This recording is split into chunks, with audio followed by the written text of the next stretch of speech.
आप सभी श्रोतागणों का एक बार फिर से स्वागत है मेरे चैनल रागिनी सिंह में।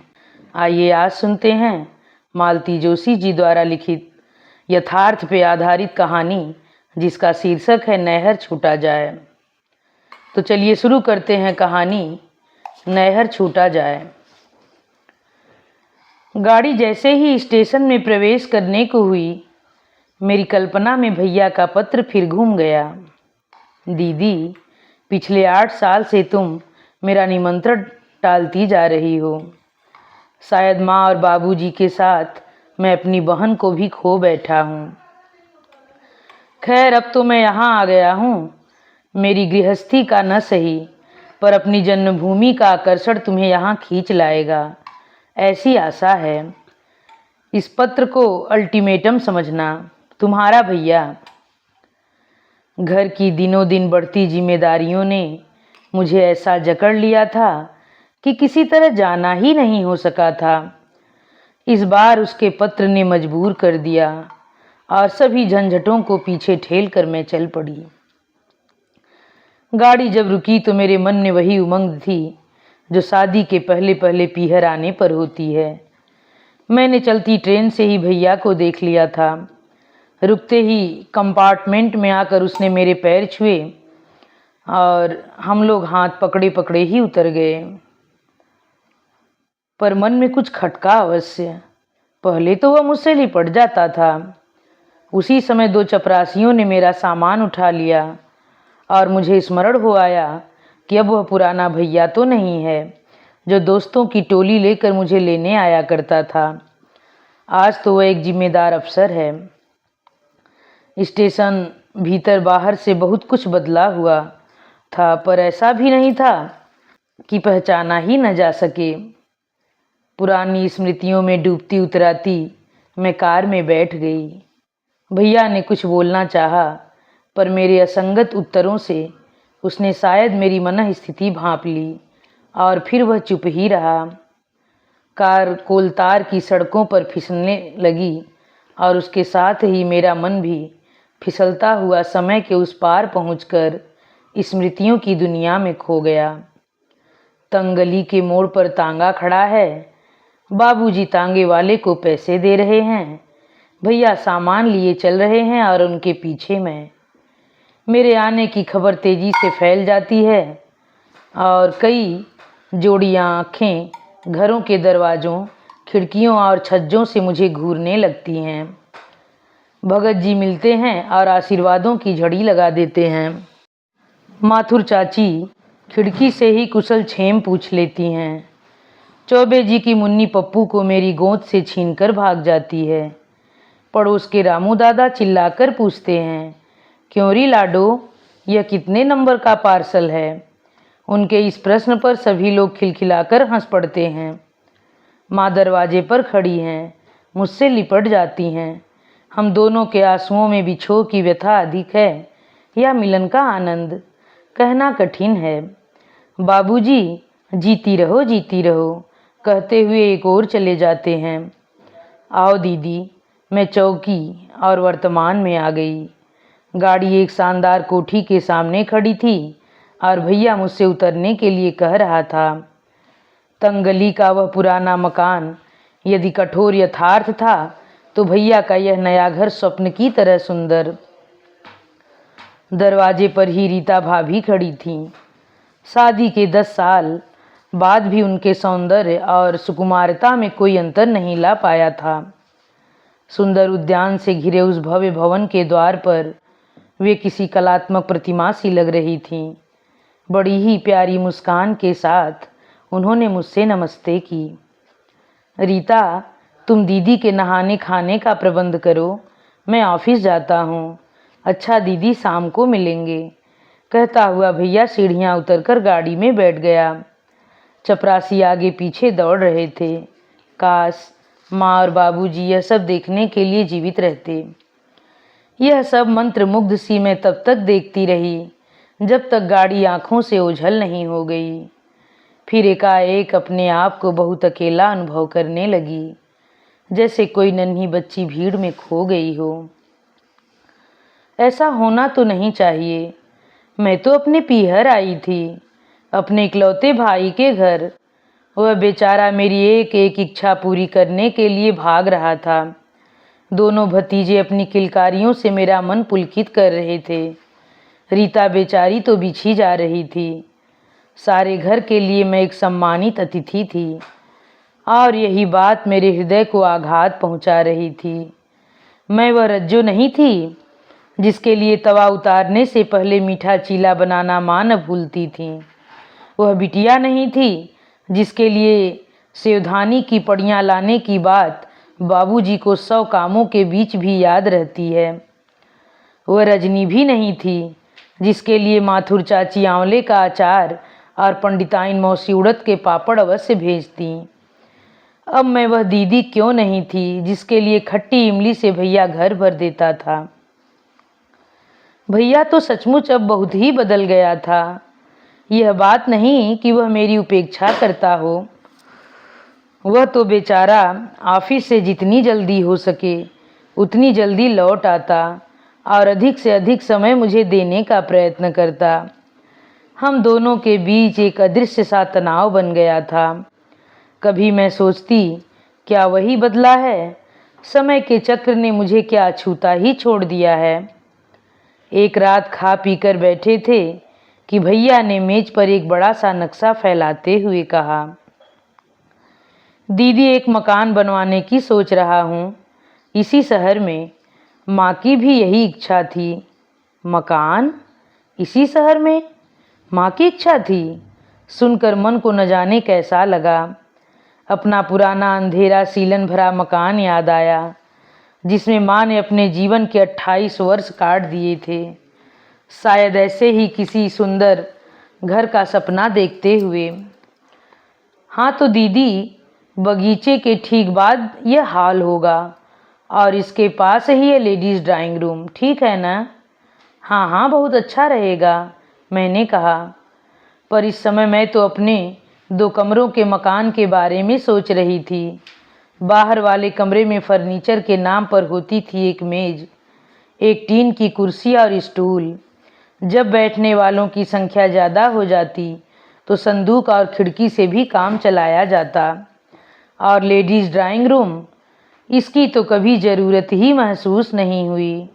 दोपहर को सब अपने अपने दरवाजे में आ जाती, कोई बुनाई लेकर तो कोई सिलाई लेकर, कोई चावल बीनती तो कोई सब्जी साफ करती।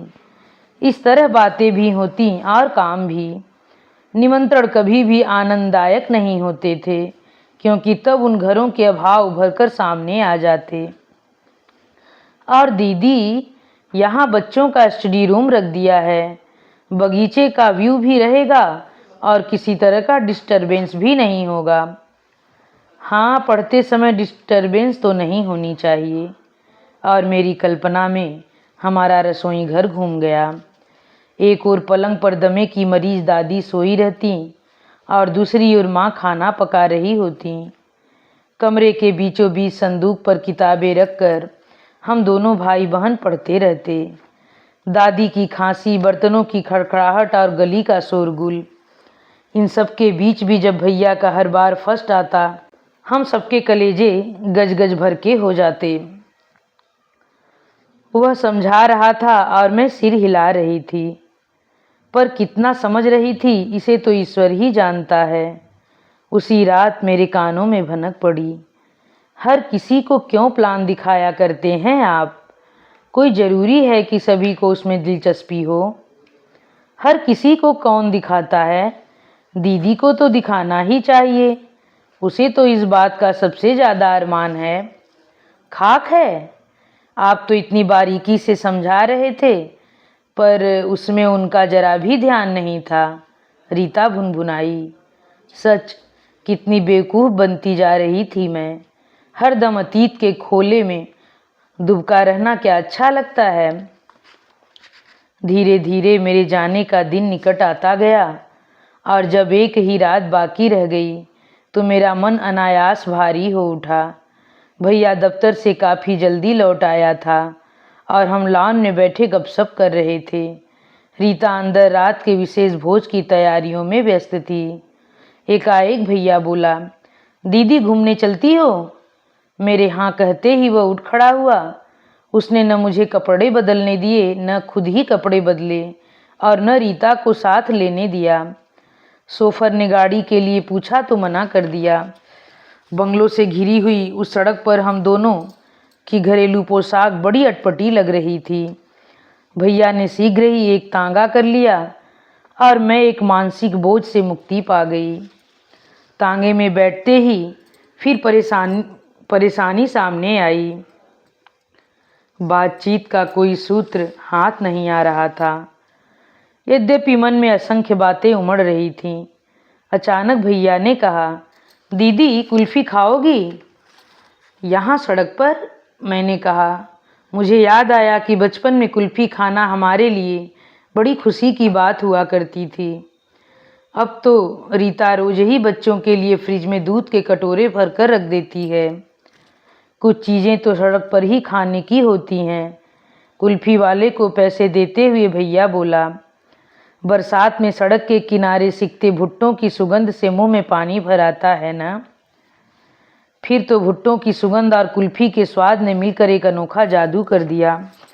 भैया की वाणी ऐसे फूट निकली जैसे बांध टूट पड़ा हो। मार्ग में पड़ने वाली हर इमारत, हर पेड़, हर दुकान से उसकी कोई न कोई स्मृति जुड़ी थी। उसे सुनना बड़ा अच्छा लग रहा था। बोर हो गई दीदी? वह जैसे होश में आकर बोला। बात यह है कि जब से माँ नहीं रही, कई बातें अनकही रह गईं। रीता से तो यह सब कहने में मज़ा ही नहीं आता। वह बेचारी तो मेरे अतीत की कल्पना भी नहीं कर सकती। तांगा रुक गया था और भैया ने मुझे उतरने का संकेत किया। यहाँ क्यों? मैंने प्रश्नवाचक दृष्टि से उसकी ओर देखा। तुम यहाँ आए बिना ही लौट जाती तो न तुम्हें सुख होता और न मुझे, ठीक है ना? और हम दोनों हंस दिए। हमने गली में प्रवेश किया। समय ने उसके ढांचे को जरा भी नहीं बदला था। बदले थे तो सिर्फ वहाँ के निवासी, तो जो तब जवान थे अब बूढ़े हो गए थे और अपनी धुंधली आंखों से हमें पहचानने की कोशिश कर रहे थे। माथुर चाची की खिड़की आते ही हठात ध्यान उस ओर चला गया। वे बदस्तूर वहाँ पर खड़ी थीं। बहुत देर में मुझे पहचान पाईं। फिर रज्जो कहकर इस जोर से चीखीं कि रास्ता चलने वाले हमें घूर कर देखने लगे। उनकी बातों का सिलसिला खत्म ही नहीं हो रहा था। लगता था बुढ़ापे ने उनकी जबान को और तेज कर दिया है। उनसे पीछा छुड़ाकर आगे चले तो तरकारी का थैला लिए रामू दादा मिल गए। हम लोगों ने नमस्ते की तो कुछ देर हमें देखते रहे। फिर मेरे सिर पर चपत मार कर साबित कर दिया कि वे हमें भूले ही नहीं हैं। खींच कर घर ले गए और चाय पिलाई। उनके घर से हमारा पुराना मकान दिखाई पड़ता था, जहाँ नए किराएदारों के बच्चे खेल रहे थे। उनकी किलकारियों में हमारा बचपन जाग रहा था। मकान मालकिन हमेशा की तरह उन बच्चों को कोस रही थी। मैंने भैया के कान में कहा, तुम जब अपने घर का मुहूर्त करो तब उस बुढ़िया को अवश्य बुलाना। अंत में पहुँचे पंडिताइन मौसी के घर। मौसी के बाल सन की तरह सफ़ेद हो गए थे। उन पर वह शीश फूल अभी चमक रहा था। यह उनका एकमात्र गहना था जो किसी जजमान की स्त्री ने पुत्र जन्म की खुशी में दिया था। बचपन में भैया अक्सर उसी से झूल जाता था। तब वे कहती, अरे छोड़ रे दुष्ट, मरूंगी तो यह तेरी बहू को ही दे जाऊंगी। मैंने अपनी कल्पना में रीता को वह शीश फूल लगाए देखा और मुझे हंसी आ गई। मौसी की दशा विचित्र सी हो गई थी। हर्ष और शोक दोनों से विह्वल होकर उन्होंने हमें चिपटा लिया। हम तीनों इस तरह रोए मानो माँ का कल ही देहांत हुआ हो। बड़ी देर बाद वे संभल पाईं, बोली, बेटा किसी दिन बहू को भी तो ले आना, देखकर आंखें ठंडी कर लूं। मैंने भैया की रक्षा करते हुए कहा, मौसी किसी दिन अपने लड़के का महल भी तो देखाओ, और विस्तार से उन्हें भैया की वैभव गाथा सुना दी। वे भी रस ले लेकर सुनती रहीं और बलाएं लेती रहीं। हम लोग जब गली से बाहर आए तो मन बड़ा हल्का हो रहा था, इसलिए नहीं कि पुराने लोग मिल गए थे, बल्कि इसलिए कि उनके माध्यम से हम दोनों भाई बहन वर्षों की दीवार चीरकर फिर से एक मन एक प्राण हो सके थे। चौराहे पर मन्ना लाल हलवाई की दुकान पर जब भैया रुका तो मैंने कहा, हद है भैया, अब भी क्या पेट में जगह रह गई है? अरे दीदी, मिठाई तो मैं अपने प्यारे जीजा जी के लिए ले रहा हूँ, जिनकी तोंत ससुराल की मिठाई के अभाव में दुबला रही होगी। शैतान, मैंने कहा, पर उसने हंसते हुए एक गुलाब जामुन मेरे मुंह में ठूस दिया और मेरी साड़ी के पल्लू से ही हाथ पोंछ लिए। और इन्हीं सुखद और अंतिम शब्दों के साथ यह कहानी यहीं पर समाप्त होती है।